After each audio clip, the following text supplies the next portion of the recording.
ఈ మధ్య కాలంలో చాలా మంది ఎదుర్కొంటున్న సమస్య అధిక బరువు, డయాబెటిస్.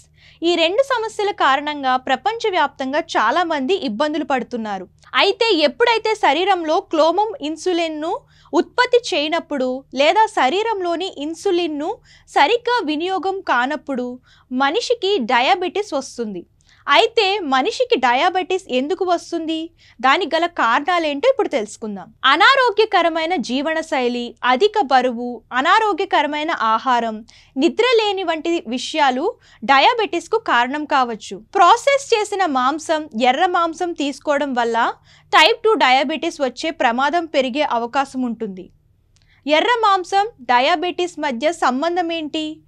ఇంగ్లాండ్లోని కేంబ్రిడ్జ్ విశ్వవిద్యాలయానికి చెందిన ప్రొఫెసర్లు 20 దేశాల్లో 31 అధ్యయనాల నుండి 19.7 లక్షల మందిపై డయాబెటిస్ పరీక్షలను నిర్వహించారు.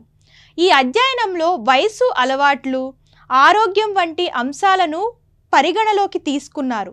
ఈ పరిశోధనలో ప్రతిరోజు 50 గ్రాముల ప్రాసెస్ చేసిన ఆహారం తీసుకునే వారికి టైప్ 2 డయాబెటిస్ వచ్చే ప్రమాదం 15% ఎక్కువగా ఉందని పరిశోధకులు గమనించారు.